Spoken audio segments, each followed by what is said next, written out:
Welcome to Inspire Campfire, a podcast where ordinary people tell their stories of extraordinary adventure. These are campfire stories meant to inspire the rest of us to light the fire within, get outside, follow our dreams, and return to tell our own stories. Ready? Let's strike the match. Welcome to the show. I'm your host, Scott Wurzbacher. And sometimes in life, we need to get a little lost in order to find ourselves. And often it's a big adventure that becomes the catalyst for that transformation. Today's guest, Oliver Treviso from Swansea, Wales, embodies that spirit of adventure. After facing uncertainty and conflict between who he believed himself to be and who he wanted to become, Oliver made a bold decision.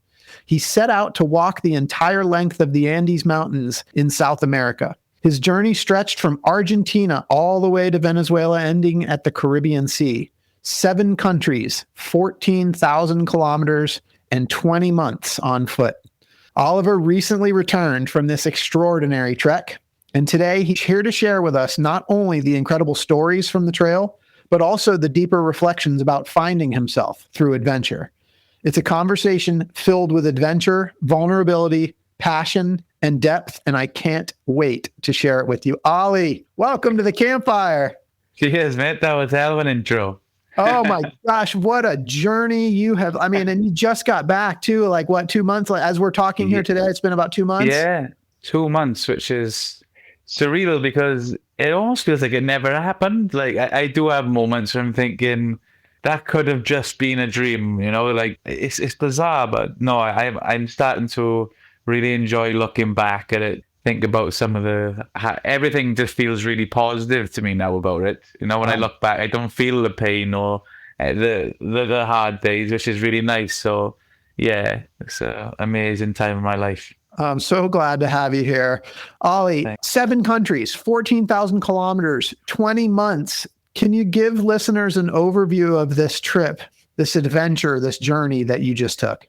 So it was exactly that. I followed the Andes Mountains, which is the longest mountain range on Earth. So I started in Ushuaia on the island of Tierra del Fuego in Argentina. So that would have been the Beagle Channel was the body of water I met. I started at.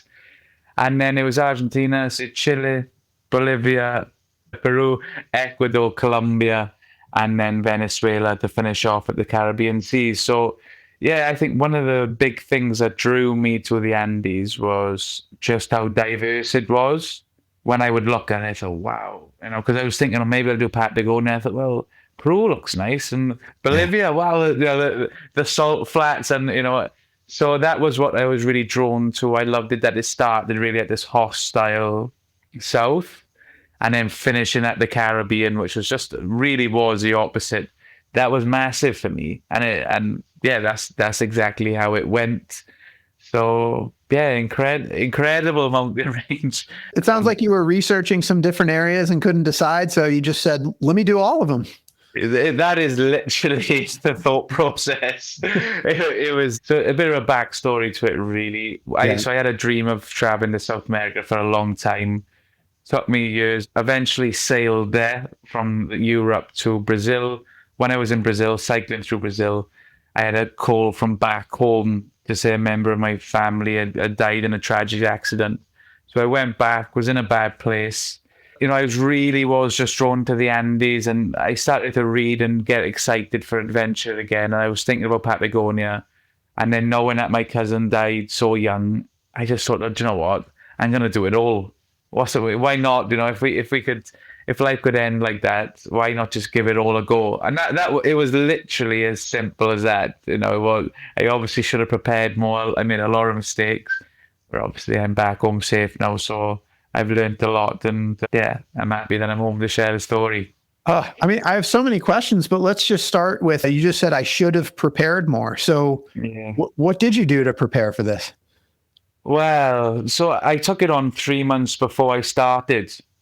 So there's never going to be enough time, especially with the experience that I had. I probably didn't really know how to prepare. But the first things I was doing was trying to get as much information as I could on the Andes, basically, to plan some sort of route. Then I was trying to raise money, so I was literally just knocking doors of people that I knew had businesses that might be for sponsoring me. So yeah, knocking doors, sending emails. Obviously, money was a big thing, and getting the right kit, I suppose. Those were the three basic things. And I also started to have Spanish lessons. Nice. 3 times a week. So yeah, if I could have had anything, it would have been Spanish. Like I eventually did really come on at the end when I was in Venezuela, but again, you can't regret it. But I know I missed out on a lot of information that I went through, and now I can speak it a lot better. So Yeah. it was a really, really good Spanish course. If there's any way I wanted to learn Spanish, give me 2 years in a university or 2 years in the Andes, I'd go the Andes. So that's the way I'm looking at it. I mean, people take years and years of classroom training in language, and it doesn't even, I mean, a lot of those people go to that region and not even be able to speak. It's like you just throw yourself into it, and that's the way to do it. Yeah.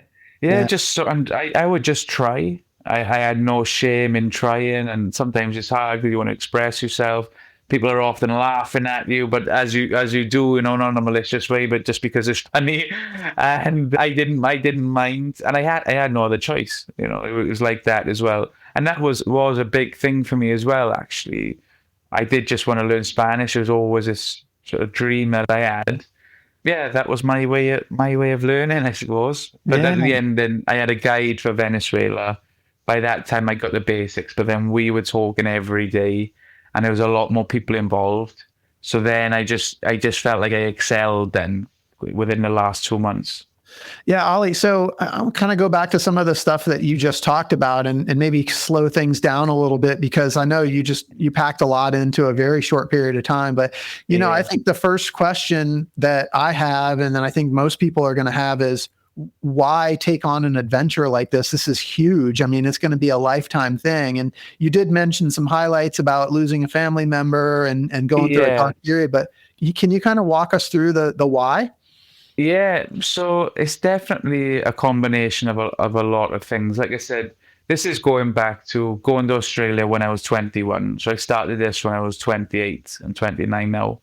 So this is going back to, going to Australia when I was 21 to work. That's why I went there. I didn't know about adventures or anything like that. I had family there. But it was in Australia that I met people who were traveling the world, basically. And I met a guy, I never forget, it was one of my first couple of weeks. And he's like, oh, yeah, I'm going to South America after this. I just couldn't believe it that somebody was going to do that. And it was like in that moment, I thought, well, because I had a family in Spain, I knew that I wanted to learn Spanish. And then I sort of put them two together. So I love to learn Spanish and go to South America. That was really the most basic first step to this happening. And then with time, I carried on traveling. I eventually went to walk a lap of Wales. So that fell in love with this way of traveling, really. I walked the length of Britain in the middle of winter. I just wanted more. COVID broke out. And then, once COVID broke out, then I sailed to South America.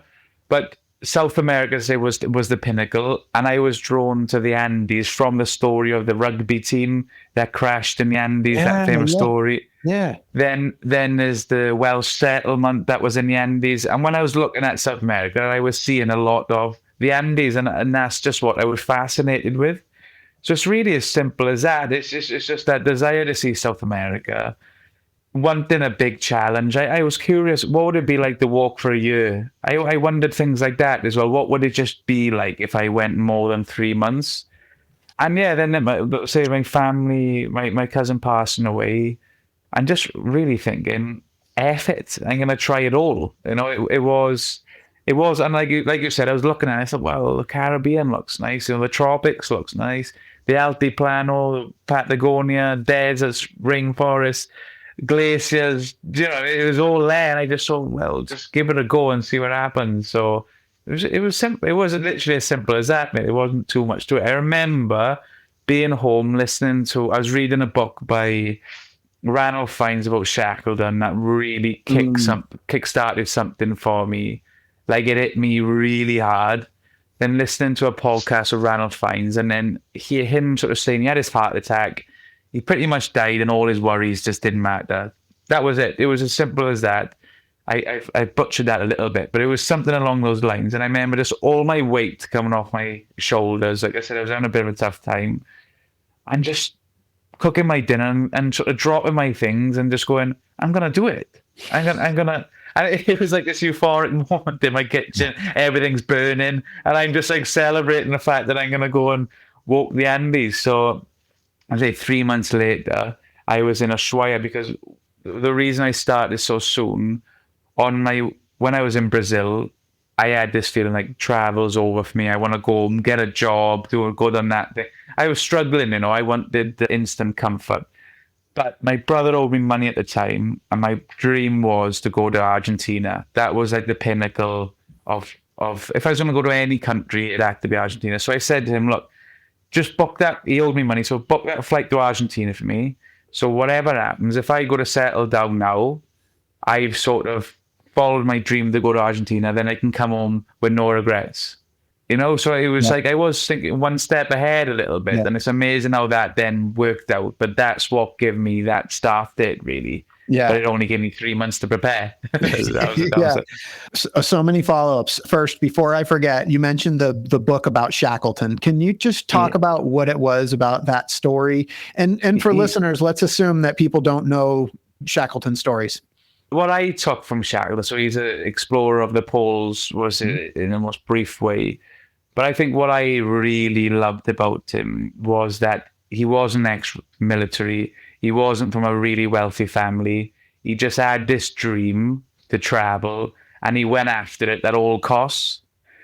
And spoiler alert, but he failed on 3 occasions, but created some of the best stories for me ever written. So in my mind, I'm thinking, well, I can relate to this guy, because I'm definitely not ex-military. I'm certainly not a scientist, and I'm 100% not really wealthy. And if I give this a go, if there is a reason that stops it, it should be for a really bloody good reason. And I think it was those 2 things that I took from it. I just found it all really romantic, and that's what really struck a chord. But yeah, he had a lot of tenacity, he was confident, and he had a dream, and he went after it, and he wasn't letting anyone get in his way. I kind of feel like there was something, and this ties back to this podcast actually, but it seems like you read the story of this person, and in some way you kind of related to him. Like he's not ex-military, like to you, he kind of just seemed like a regular guy, and you thought, like, if he can do it, I can do it. Why not? Yeah, kind of. I mean, I'm not comparing myself to Shackleton by any means, but I just thought, and I think I needed to hear his story. When you just read something and you just think, I was meant to read that. Yeah. And that there was a gift, that book was. And it was just like, it happened at that time for a reason. I'm not very spiritual or anything like that, but that's how it felt. It just had, I couldn't put the book down. It sparked so many positive feelings for me. It filled me with excitement. And that was exactly it. I could relate to him. I remember feeling like, well, maybe I need to go into the military, or maybe I'm not supposed to do this unless I'm a scientist. And I'm not knocking any of those, by the way, because I admire them, but I'm just not. So I think that's the beauty in reading or listening to different conversations, isn't it? Yeah. Tell me the author's name, because actually I want to read it. Like I know a very, very limited amount of information about Shackleton, but he's come up a bunch of times for me recently. And so it's like, I feel like I'm hearing it. I would like to do some more myself. So it's written by Ranulph Fiennes, which do you know Ranulph Fiennes was obviously, they call him the greatest ever living day explorer, don't they? So, and I think it's something they say on the headline, to write about hell, it helps if you've been there. That's like I got shivers. No, actually, I thought, that's cool. That's the book. To write about hell, you have to be there. You have to have been there. Yeah, it helps if you've been there. Something like that. And that's what he does. He's comparing his experiences. And he's a madman, I suppose. And somebody, again, whose books that I've loved and have really inspired me. But I've always just felt like he's in he's ex-SAS. I'm just feeling like, I suppose there's not many people who can relate with him, to be honest with you. But like I said, it was just something in Shackleton's story that was really powerful for me. And that was it. So I love that. Thanks. And if I forget to say it later, like, this is probably a good way to wrap up a podcast episode. But the point here is, like, you read Shackleton's story and felt inspired. And my hope is that people are going to hear your story and feel inspired. So I know they will, because I already am. I hope so. And I say I'm not expecting anyone to go and walk a continent, but maybe just take a chance. Yeah. And that could be going to cooking lessons. It could be like literally anything. I think the biggest thing about that was taking the first step of that adventure. That was the biggest thing. And I really believe that it is in most cases. Yeah. So I always just like stripping it back down that far. And like I said, maybe it's not walking really, really far, but something completely different. But it's so daunting sometimes to start something new, but you'd be surprised what you're made of when you start, I think. And also a lot of people that are willing to help you along the way as well, which has been so important on my journey, I suppose. Yeah, I love it. So going back to like the 3 months before your trip and you made this decision, I just noticed something that you said. You said you felt like everything was burning and you just want, like, literally you're in the kitchen and it's like food, but you kind of was sort of this metaphor. It felt like everything was burning and you said you just wanted comfort. So the comfort of, going and doing a 20-month adventure, walking through the Andes, like, it's amazing. You know what I think, and I really had a purpose then. I really had something and I was just fully 100% devoted to, and it felt amazing that I had something that I really wanted to do. I felt like it had multiple purposes, but just the whole thing of it excited me, and every day I knew exactly what I was doing. So I think when they say about mental health and they having that purpose is so important, and I definitely had mine with it. There wasn't a spare minute. It was quite, when I look back, it was like overwhelming. It was relentless. But I only had 3 months. I was trying to learn a new language, prepare to walk a continent, and everything else that goes with it. And work 50 hours a week or whatever it was, scrape every penny I could to get it going, because I really started with such a small amount of money. But I just backed myself. I thought, well, this is an epic adventure. I thought it would be a lot easier than it was to raise the money. So I learned a lot that way. Obviously, it worked out in the end. But I just needed as much money as I could. So there's so many things. And I'm really close to my family. I wanted to try and spend time with them, but I didn't really, to be honest. There was no time. And so now I'm back this side of it. I'm really trying to make more effort to, just do the little things, with the family as well, because I think that's, so important. Hey everyone, it's Scott here. Did you know that the members of my real estate team, W Realty Group, are listening to their own voices that call to adventure by setting big goals? Some of those goals include planning trips to Bali and the Kingdom of Bhutan, buying investment homes, and running the Chicago Marathon. At W Realty Group, we support and encourage these big goals and want to help turn them into reality. We're currently looking to add new members to the team. If you know a great real estate agent in the Charlotte, North Carolina area that would benefit from being part of our team, please send a text, an email, or give me a call. And know that when you support W Realty Group, you're also supporting this podcast. Thanks for listening. When you and I spoke a week or two ago, kind of just talking about this episode, I remember you sharing with me that when you got to Ushuaia, I don't know if this was sort of metaphorical or you actually were literally like looking at the mountains in front of you, but I remember like you kind of created this picture of you kind of at the starting point, looking at these mountains and feeling this sort of sense of overwhelm. Like, what did I just get myself into? Exactly. Wonder if you could talk about that. No, they are there, they're very much in your face. And the really strong first moment I had of seeing the Andes was flying over, arriving to Tierra del Fuego, and just seeing the snow and all. It was snowing as we were coming down, but just how terrifying the mountains looked from above. And then stepping off the plane and getting hit with the strong gusts of wind, this very bitter. they call it the end of the world, and and that's exactly how it felt to me.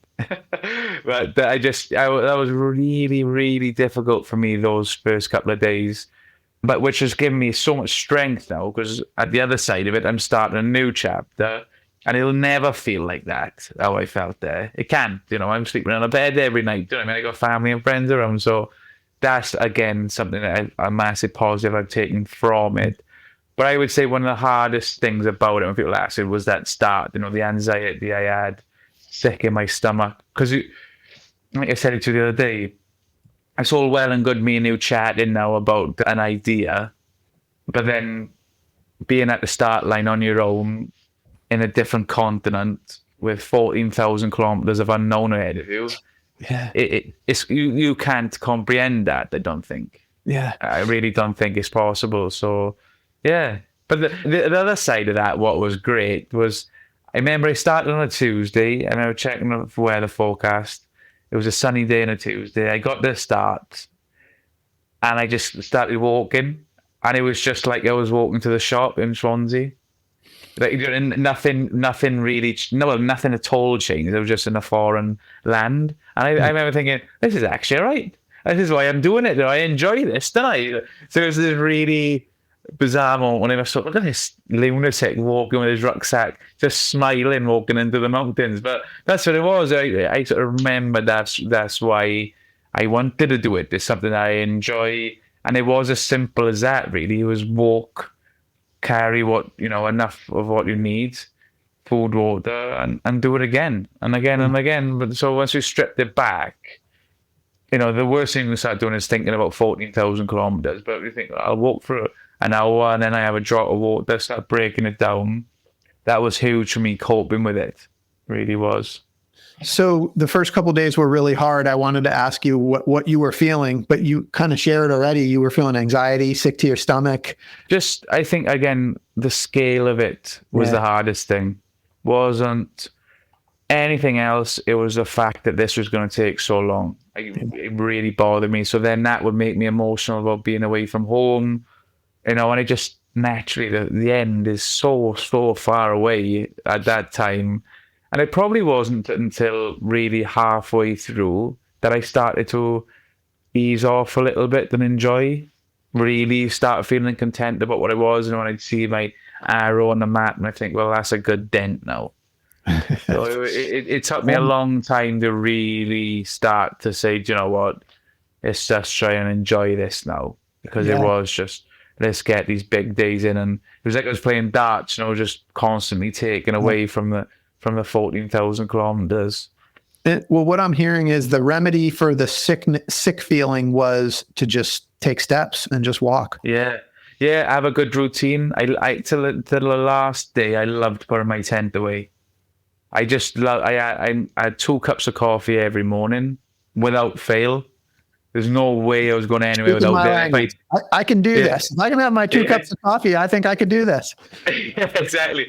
And if I didn't have them, it was a bad day, and South America knew about it. Do you know what I mean? But no, it was honestly, I used to wake up early. It would take me, with breakfast and everything, it'd take me about 2 hours normally to get from the moment I woke up, 2 cups of coffee. So I really tried to make the most of that morning time, and I just loved it. And I loved putting my stuff away properly. I had a real routine. Everything, the way I put my pegs, every bit of that bag was exactly how I wanted it.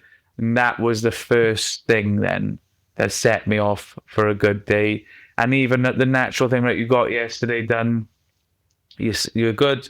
We're going again. It's the first buzz, and then I'd break it down then hour by hour. Normally after an hour I'd stop, I'd drink a water, have a wee, something like that. And that was it. And before, the day would just fly. Before you knew it, some days were obviously longer than others. But yeah, it was all about breaking it down really small. And yeah, having a routine. And that's it, yeah. Can you talk a little bit about what you carried? So my kit, obviously kit-wise, I had my sleep kit. So it would have been leggings, top merino stuff, thick socks. Obviously, it did change slightly, but it was always all right. And then I had a very light down jacket, pillow, sleeping bag, tent. Electrics-wise, I did start off with a solar panel. that went because it wasn't going to be necessary. But I'd have 2 battery packs, phone, had my GoPro as well, which didn't really use too much. Obviously, I had my mid layers, waterproof jacket, trousers, basic medikit. Yeah. Basic backpacking gear is what I'm hearing. Yeah, really basic. Yeah. Really basic for the mountain. I had tough equipment. Some things I started too light with, and they just didn't do the job. So I went for a bit heavier stuff just because access and money to the equipment. And what was I going to say? That was it. So kit-wise was all as you would. I went through probably 9 pairs of shoes over the whole thing. And so really just what you would take on a 3-day hike, I suppose. It wasn't as anything different than that. Obviously, the solar panel was the one thing I thought that did really become unnecessary that you probably wouldn't take. But yeah, 2 battery packs, I did it off in the end, which gave me about 10 days worth of power. Yeah. And I had that was a GPS satellite phone. I did have one of them that was maybe a bit more techy. Yeah. But cool. Apart from that, just basic. 1 pair of clothes a day, 1 pair of clothes a night. Kept it very basic. Yeah, I love it. There's no way we're going to be able to get through all of the highlights and the lowlights that you've experienced over 14,000 kilometers. But I wonder if you could just share a few, maybe of your most memorable highlights and lowlights as you made this walk. Yeah. So the first highlight was always walking into the Welsh settlement, because I'd been like hundreds of kilometers before it. In the desert, this one section was 300 kilometers, so it's like Swansea to London of nothing. Then I was really excited to go to this place, and I seen the Welsh Dragon 15 kilometers before where I thought it was going to be, and I was just so happy. I erupted with like this emotion, and a woman basically set up a museum. Went there. It's a long story. She gave me her number if I needed anything. I rushed around it in the day off because I didn't want to take too much time off. And I remember walking out and thinking, this is your dream now to visit this place. And you're leaving after a rushed day. Go back, contact Angela from the museum and see if you can give yourself a proper guide. So she sent me this number. She said, give him a message. And then his name was Alan Jones, which is like the most Welsh name in the world, if anybody doesn't know that. And then he took me to the mountains. He was Argentinian. His great-grandfather was part of the migration, singing Welsh hymns, climbing a mountain. And he was, explaining the history. And we had a beer at the top. He sang the Welsh national anthem. It was just like this really crazy moment, and he was such a lovely guy. So that was one of the highlights. I think scenery-wise, I'll give you one, was Uyuni, the salt flat. I spent 3 days in Uyuni on the salt, which is just, I suppose there's nothing like it really. It was breathtaking. It was complete silence. I didn't realize how vast it would be, because I know it's quite a touristic spot, but I didn't see anybody. And then can you describe that a little bit for people that aren't I'm not familiar actually. Yeah, so Uyuni is the largest salt flat in the world. Mm-hmm. It's up in the Altiplano. I'm going to say it's about 4,000 meters, roughly. It's high. It's definitely high. And it's freezing cold starting off.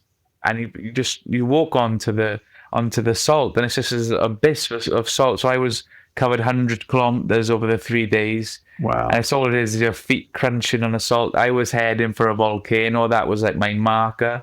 And I just headed for that for 3 days. And there's just nothing apart from salt. It's absolutely incredible places. I know a lot of people go there on tours, which I'm sure is still fantastic.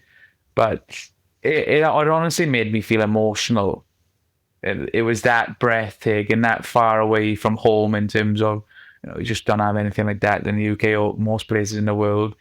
And I just loved the sunset and the sunrise. It was just, and I purposely took an alpaca fur blanket because I knew it would be cold, because basically the salt turns to ice. Okay. It's extremely cold on there. And I was just so comfortable laying on the salt because of this blanket. Even my pack was like going above my head because of this blanket, but I didn't care. I was just so happy, so comfortable. And yeah, it's a memory. Even talking about it now, because I haven't thought about it so much, but it's just something that I'll treasure forever. Just to be on the salt for that long. It Wow. was, yeah, so special, so I'm special. just sort of And picturing just like a desert of salt for 3 days. that's exactly what it is. Yeah. And it's all I could see what I was saying for a volcano, and it was great actually, because when I got the other side, there was a family there. And you can imagine I just got all this salt behind me, white, just white. That's all. And it's important to say you cannot take your glasses off. It's blind. It's completely blinding. Wow. There was a family there, and you can just imagine now. I'm a big hairy guy walking off the salt, and you can see their mouths just going.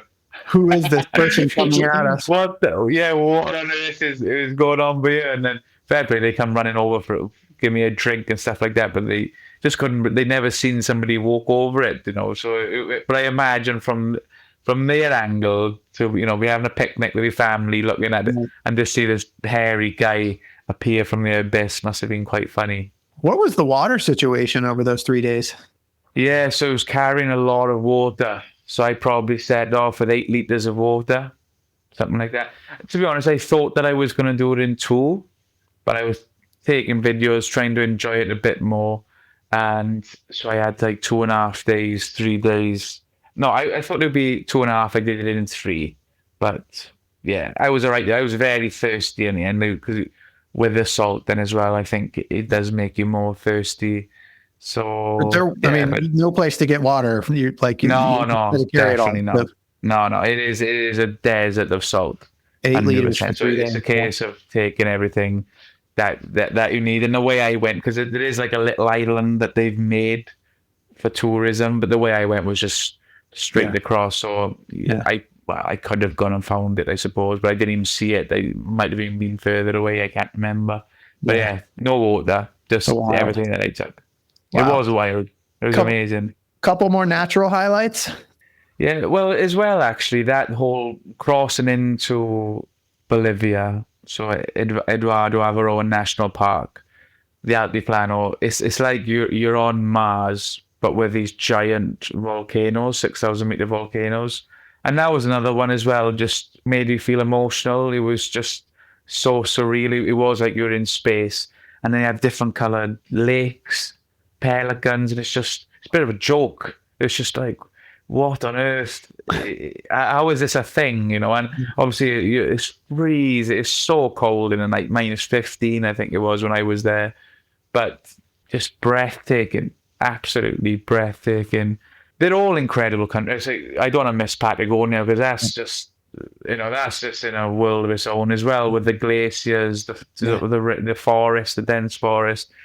And then Peru, again, I mean, Peru could take me from, I would drop over 2,000 meters in a day sometimes. So you're going from up in the Bear Glacier, down into the rainforest, and then into this red hot desert, all within a day.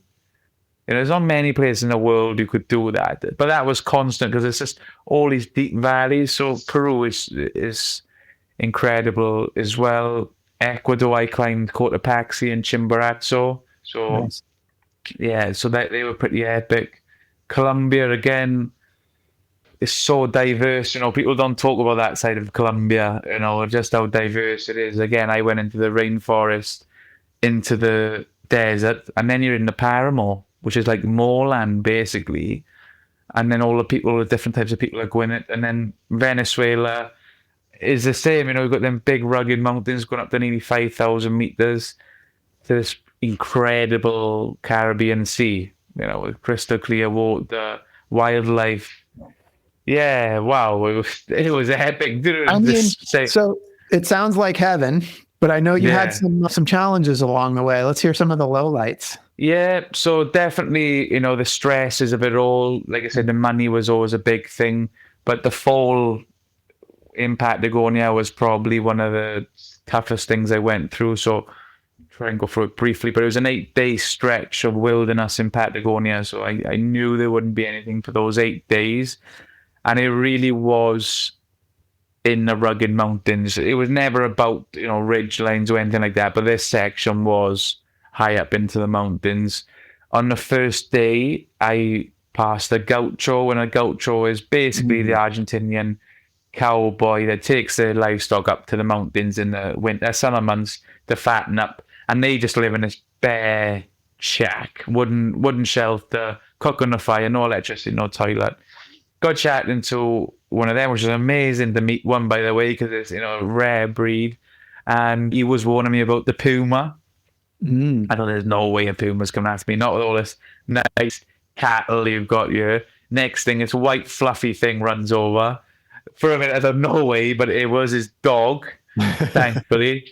So, but the dog stayed with me for a while. They normally do, and then they leave. He just wasn't leaving. I was trying to tell him to leave me alone, not because I wanted him to, but I'm thinking about, the dog and the gaucho.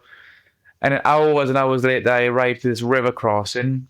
I go through with it, which a lot of force is needed. It's coming up to my chest, but I'm also thinking, that's the end of the dog. There's no way the dog is getting through. Yeah. Turned up one last look at the dog, and the dog's getting taken down the river. Oh. So I jumped in, grabbed the dog, pulled him back to land. He's obviously stayed with me. We've got the camp the first night and thinking, he'd probably go back now. Woke up in the morning, he's still there. And then anyway, fast forward to day 4. So we're halfway through a section. I summited this mountain, one of the highest of my life. And the worst thing as well, this is probably, or by far, the most treacherous, demanding part of the whole trip. It was really physical, and there was no path or anything like that. So I was buzzing to summit this mountain. On my way back down, I slipped. Next thing, I got my hand dangling onto a big rock. My other arm in my hand, I got my walking pole. I jammed that into the side of the mountain, and I'm now dangling into the gorge. So I'm dangling into the gorge. As I've gone to pull myself up on the rock's giving way, and then I've just started free falling down into the gorge. And yeah, I just remember feeling like I was falling for so long, and honestly not knowing if I was going to survive. It was like that deep, I suppose. Not just the gorge, but the way I was thinking. But anyway, I've fallen unconscious. Don't know how long I was there. Come round, and I'm obviously 4 days into 8 days. Right. Because 4 days backwards, 4 days forward to any civilization. So, and it's bad at what I did, but the ego side was like, you're not stopping, you need to keep going, which is obviously a terrible thing to do. So I've carried on going. And I sort of caught this red roof to the west. And when you know that you're supposed to do something. Yes. I tried to fight it off and thought, no, just keep going. That is then turned into a glacier. And it was worth saying, I couldn't follow my GPS. I was so out of it. Every time I looked at it, I was way off. And this is at the side of these giant mountains now. So I made the decision to head to the red roof, gone down into this gorge to follow this river, like a glacier melt, basically. And I'm scrambling underneath, chucking my bag, and they just dropping down in big steps. And as far as I could see, it was going down again. Terrible decision making by me. Eventually, it's a long story, but it took me hours, and it turned into a waterfall. And I'm on this really short ledge.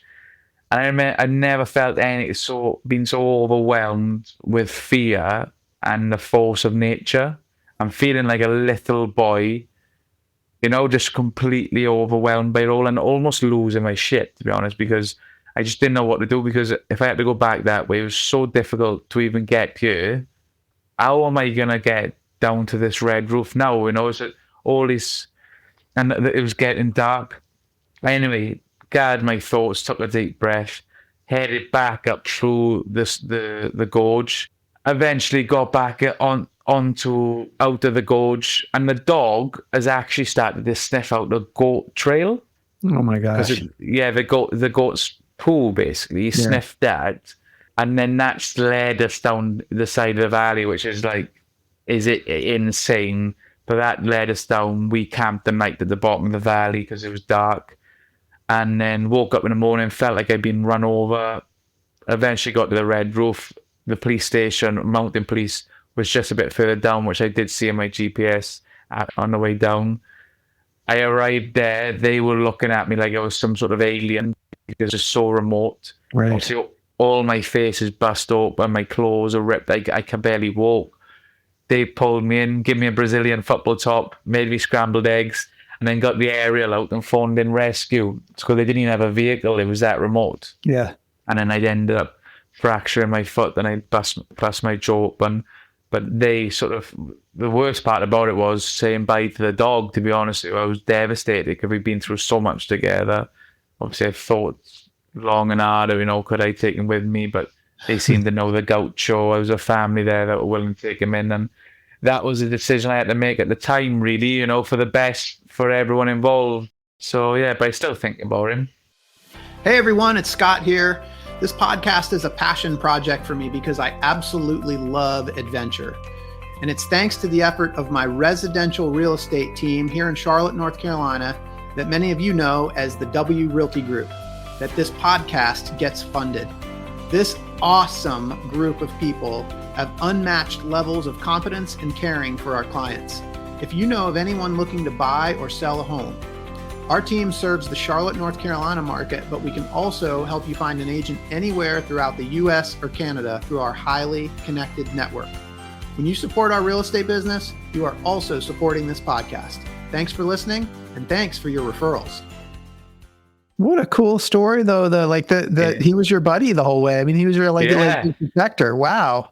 Yeah, he was just it was like somebody sent him. He was, again, I'm not spiritual or anything like that, but it was almost like he was meant to be there to help me out, to be honest with you. So yeah, and just the fact that he was there, he really suppressed that thing of feeling lonely. I never felt lonely with him. 4 days on your own.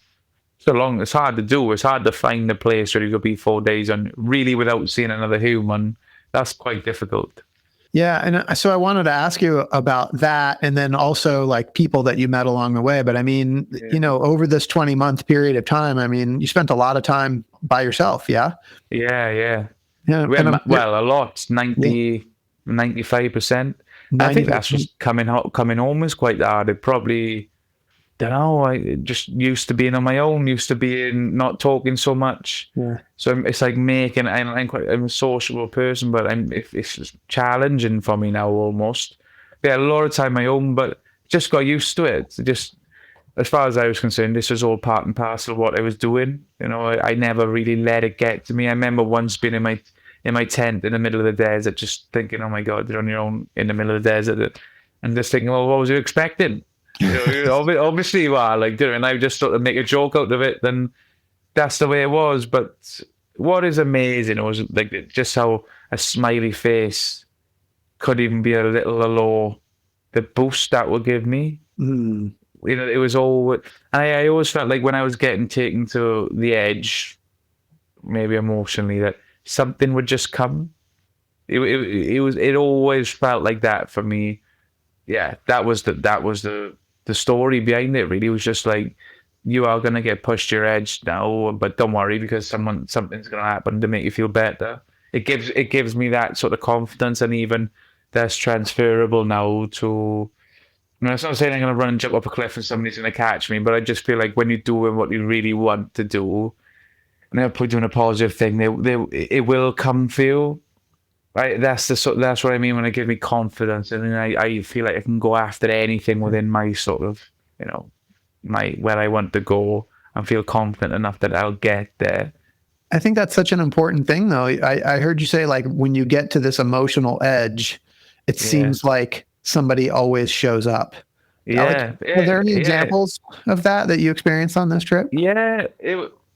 This is quite bizarre. This was in the desert in Argentina. There's a lot of stories I can tell you about this, but in the desert in Argentina, again, out there this is early days, so, and I would never have been on my own for this sort of these amounts of time. Just sort of questioning everything. Really, it was the first month, feeling quite down about it all. I was probably a bit fed up. Barely anyone passed me all day, and on this day, a guy stopped next to me in a van. Yeah, in Spanish, asked me, why are you here? What are you doing? Speaking in Spanish, he asked where I'm from. I said Wales. He said Swansea. I said, yeah. I actually told him to F off because I couldn't believe he just said the city that I'm from. But I said, yeah, why? He said, I led an expedition for a group from Swansea to Venezuela.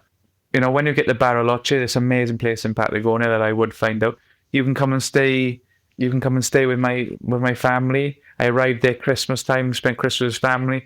But I think there's a lot of amazing things that came from him, actually. Even the guide they had for Venezuela was from him. But it was just not, and he said something that 90% of the people who give you a number do, said, look, I'll be here if you need anything, you know.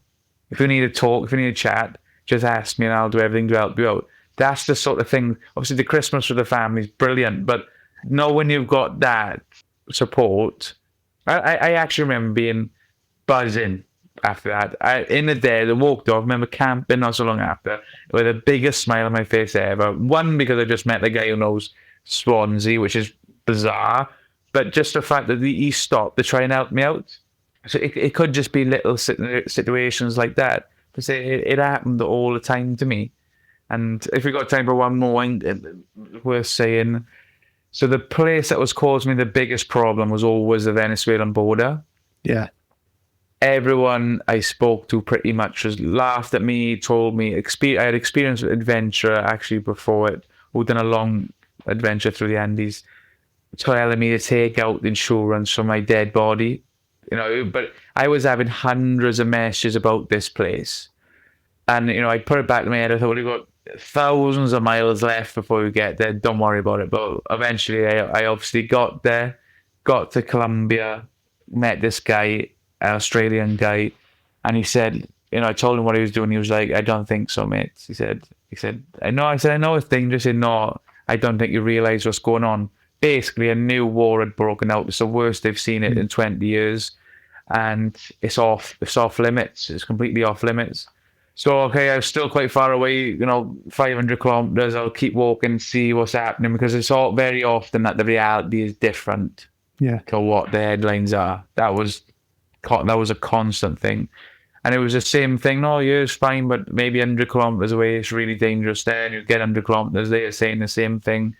But, you know, they would tell me that this border is really dangerous. Anyway, 300 kilometers before the border, this man randomly stopped next to me in his car. His name was Jesus, by the way. And he was like, you know, what are you doing here? Where are you going? They explained to what I was doing. And I was always hoping to meet someone from Cucuta, which was the border city. He said, look, here's my number. If you need anything, tell me. He said, and because I said, oh, you're from Cucuta? I got questions. He said, you know, here's my number, blah, blah, blah. So Pamplona, which was a town 70 kilometers from Cucuta, people are saying, look, when you get there, you need to find a solution to get to Cucuta. I arrived there on a Sunday, and I was going to give myself 3 days to find a way to find support or just a solution to get me there. I arrive on a Sunday. Jesus messages me, hello, mate, I'm going to be in Pamplona tomorrow. Can I take you for breakfast? So that's the first thing. Takes me for breakfast. His dad lives there. Of course he bloody does. Takes me for breakfast. And he's like, look, I'll take your bag. So it was great because it always adds a little bit of something when you've got the bag. Not just weight, but you naturally attract. I mean, I always stood out anyway, but you've got your bag. People want to know what's in your bag, don't they? It's as simple as that. So that was a big one. He took my bag. So I've given this stranger I met for an hour my bag, my passport, everything. I give it all to him. I just trusted him so much. He told me a place that I could stay. So 70 kilometers I was going to do in a day. He said, look, don't worry. If you need anything, just ring me. Keep your phone. I arrived to that first place, the first night. Second day, he told me a place to stay right by his house. He then came to pick me up with his family, drove me the route so I knew where to go in the morning, you know, to show me the way. Took me over to his family's house then, and we were having pizza in one of the most dangerous places in the world. I just thought, this is absolutely fantastic. It was everything I could have wanted and more. Wow. And again, they reassured me. Yeah. I went back there for breakfast in the morning. I walked there because it was on my way. And he basically followed me. I mean, he didn't follow me. He went, 10 minutes behind me, but he left a bit after me, and he took my bag and just made sure I was all right. And it just told me that I was in the right place. Yeah. It was just too much. Like, it was too much. I mean, this place had been making me feel sick for about 2 months. It always was a problem, but really towards the end, then it was making me feel sick in the morning. I had to leave this safe place and walk into this sort of, just war zone. That's what it was being told. So then to have that, if I could write them, I just tell that story, and I wouldn't tell I anything love else. So it. it just sums up humanity. It sums up everything I wanted and more from the walk. It's talk about the beautiful landscapes, but the fact that this place caused me so much shit, and then I'm in somebody's house having pizza with their family there, I was love just it. like, It's yeah, amazing. There's great. like there's a Mark Twain quote, and I'm going to mess it up, but it's something like, Yeah. "I've had many worries in my life, most of which have never happened." Yeah, well, exactly. Couldn't put it Yeah, better myself. yeah, that's awesome. What a great story. So, gosh, there's so many things that we could talk about. Like, what was it like for you to get to the Caribbean Sea and finish this journey? Yeah, I mean, that was another one that, you build up this Mm, moment. It's what I've been thinking about every day for 2 years. But I think what happened, my father and my brother flew out 3 days before the end. And I think I was done then. I think I was just emotionally done. And it was mad because when we arrived to the Caribbean, we went to a place called Chuao, which is a old indigenous community in Venezuela where they produce the best chocolate in the world. But we trekked through the jungle, and I just wanted to finish, but then they were pulling me in for food everywhere. Then we were having photos, so it took me. It took so long, to get to the end on that last day. And what was brilliant, there was a bar then on the beach, and as I was walking past, they put the Welsh national anthem on. oh, nice. Yeah, it was bizarre, but yeah, it was probably hit me more the next day when I looked out to the sea, and I remember just thinking, God, you can't actually walk anymore now. This is it, this is the end of, and then sort of connecting Ushuaia to this point. I just think that last day was just really overwhelming. But it was maybe a couple of days after when we spent a bit of time at the sea. Obviously, we jumped in, after it finished and everything was great. But I think it was a couple of days after. Again, I probably couldn't process it. But never will, I suppose. But that was, I know it was probably a little bit scary for me as well, because I was like, oh, this is the end. What am I going to do now? There was a lot of that going on as well. So, yeah, mixed emotions, obviously elated as well, but maybe a touch disappointed, there's so many things. I think everything just splashes through. I just couldn't wait for a beer, I think. So Yeah. we talked a little bit about this idea of like lost and found, right? Yeah. Sometimes you have to go get lost in order to find yourself. So I'm Yeah. curious, like, if you could talk a little bit about the person, like when you look back at the person that you were before this adventure and who you became in the process. I wonder if you could talk about that a little bit. Yeah. Well, I think coming back, I mean, I think I'm just very grateful would be the big. You see a lot again, not just the landscapes, but the interactions you have with people. People walking out to Venezuela. They're not getting sponsored or anything like that, and a lot of that, you don't forget it. And so I think I'm very grateful for the small things. I can see that some people again a lot worked up about things. Maybe I don't that I want as much now, which is good. Confidence, I think, it's given me a lot of purpose. Again, now flipping this back to mental health, and I feel so confident that that's the sort of path I want to be going at now, is to encourage people to embrace the benefits of the outdoors, I suppose. I know, because it does give you that purpose. It does make you grateful. Perspective is a massive one, isn't it? And I just love it. I absolutely love it. So I don't know. It's still early days, how have I changed? But those are some of the key things that I am noticing massively. Confidence would be a big one. Still struggle. I probably got a bit of social anxiety, to be honest. Which should maybe be more of a negative thing. But the flip side of that is, of course I have. I've been on my own 20 months. And That's what I'm thinking. Yeah, You're not just there. yeah. So, and I got the confidence to know that I'll get through it. That's what you can take from it on a selfish level, I suppose. Yeah. You could. Yeah, it's given me so much, and I'm in that process now of going through it and really learning from it, because it's still quite, I don't know, it's so many things happen to such a long time, and that's what I look forward now to going into the schools and trying to share the story. for me to recognize what I've learned, because it'll be a lot, but sometimes you have to break it down, I suppose, and really get the value out of it. You mentioned to me on the phone a couple weeks ago that you had the opportunity to go, I think maybe give a talk at one of your old schools. Yeah. So it was, yeah, you were telling me that you kind of were looking out at the kids that you were giving the talk to and like remembering yourself when you were in their position. If you could talk about that. Yeah, that was probably one of the highs of coming home, I think, because again, that's terrifying. Standing in front of a group of people to share your story, especially your old school. A lot of your old teachers are there. Again, I'm thinking, what have I done? Why have I decided to do this? But it was so, because it goes back to as well, when I've heard Shackleton's story, for example, I thought, why didn't I know about this before? And again, not comparing myself to Shackleton, but maybe there was somebody out there, seeing that they're very relatable, hopefully to them, and then could inspire them to go after what they really want to do against actually, because I think that it can feel like there's a certain type of person that does an adventure or things like that, and I know I'm not like that, so I hope that it could be relatable for them. But yeah, again, going back to me, it was like I could see myself out there, and I hated school. I was so lost. Really didn't know what I wanted to do in my life. And I never, ever imagined that I would be standing out in front of the school, giving them I don't want to call it inspiring, but a talk about my life. Yeah.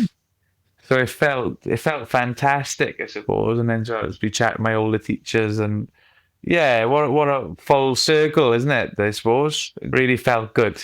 Yeah. And I just recall from when we spoke, I mean, I think there was a part of you that was kind of looking back at the person that you perceived yourself to be and kind of wishing you were somebody different. And I'm curious how this is. Yeah.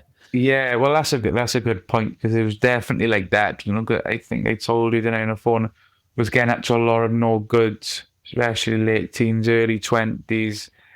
And then once my eyes had sort of started to open from traveling and realizing that the way I've been acting is terrible, at the least, that then started a very negative spiral, because I just thought, well, that's Ollie then, that's the way, and you can't change. So, and that was just really hard for me, suffocating, dark, grey. Like I talked to someone the other day, like feeling that weight on my shoulders, but only realizing how heavy it was when it left. So now, to really be able to stand there and say, look, you are going to do some things wrong, but don't let it define you at all. Not one for blowing my own trumpet by any means, but I would say I'm living proof of that now, because I can talk about the bad times, because I know that I wouldn't do it now. And I know it. I don't need to listen to it. I can just tell you straight that I just wouldn't. When I think back, the fight, I just can't even believe I did it. I can't believe it was me. So that's why I can stand there in front of them and do it now. And I think people need to hear that. As much as I never thought that I'd be the type of person to be speaking in front of people, but I just think, well, I probably need to hear my story when I was younger. It took me a while to find that relatable, those relatable stories. It's awesome, man. It's just like Shackleton inspired you. Now you get to inspire others. And, hopefully people are going to see themselves in you and recognize, like, I can do something like this too. It's so awesome. Hopefully. I hope so. Yeah. That would be nice. Even if it's just one person would be great, wouldn't it? Well, you already done, because you've inspired me. So we can keep going. Job done. Yeah. Well done. Cheers, mate. Man, you're awesome. So listen, I mean, the story is so epic. I mean, you walked 14,000 kilometers from Argentina to the Caribbean Sea, 20 months. Yeah. Like at some point, Ollie, Hollywood's going to pick up on your story. Yeah. And they're going to want to make a movie about you. And I want to know when they do, who's going to be the Hollywood actor that's going to play you in your movie? Oh, I got one. Tom Hardy. Tom Hardy. Yeah, man. He's awesome. Go big. Yeah. Oh, that's great. What's your movie going to be called? Oh, I don't know. The Walk? Maybe? The Walk. Starring Tom Hardy. Man, I love it. I'm definitely going to watch that movie. It's going to be awesome. Have to give him a message to see if he's up for it. I love it. Ollie, that's awesome. What is there anything else that you want to kind of share with listeners if somebody's thinking about stepping into a big adventure? Any advice that you have for them? Yeah, I think the biggest thing is the anticipation is always 100 times worse than what it actually is. I mean, I've definitely been guilty of going in two-footed. So like, I didn't go hiking. I just walked a lap of Wales. It was just like a straight into this 1,100-mile thing. But I would literally just say start small. And something I'm doing now, which I'm happy about, is searching for people to do it with. Like I really wanted to do things on my own, just because I did. But now I'm sort of like, I want to do it with other people. And what you find is, I'm sure, in Venezuela, you wouldn't believe the walking groups that came to join me. And they're everywhere, and they all got their matching kit. This is brilliant. They carry the flags and everything. But that's what I would do. I would try and find a group. I'm sure that that you'll find one, and start small and just enjoy it. And don't worry about everyone else's social media. Just go after it, I suppose. And yeah, because again, I remember the Andes, for example, so overwhelming. But once you start doing a bit of research, there's probably some information out there. Yeah. So just give it a go and back yourself, and remember that it's going to be fine anyway. What is really the worst that could happen? For example, if you do go for a small walk, it's not a lot. Yeah, I love it. If people want to find out more about you or follow you, what's the best way for them to do that? Yeah, so Instagram's basically the main one for me, and it's under Oliver Treviso is my handle. Oliver Treviso on Instagram. That's awesome. Man, I love your energy. This trip was just epic. I really appreciate you spending some time with me today. No, I've loved it. Thank you for giving me the chance to speak to you. Yeah, and for those listening, I hope you've been inspired today as much as I have. I hope Oliver's story has encouraged you to listen to the voice inside that calls you to adventure, because we want to hear your story next. If you have a story to tell or just need a nudge to create one, please send me an email. We'd also appreciate it if you'd help us spread the word by leaving a review and sharing or tagging Inspire Campfire in your social media. And until next time, I want to encourage you to get outside. Thanks for listening. Ollie, thanks so much for being here. Thank you, mate. Thank you for having me. I appreciate it.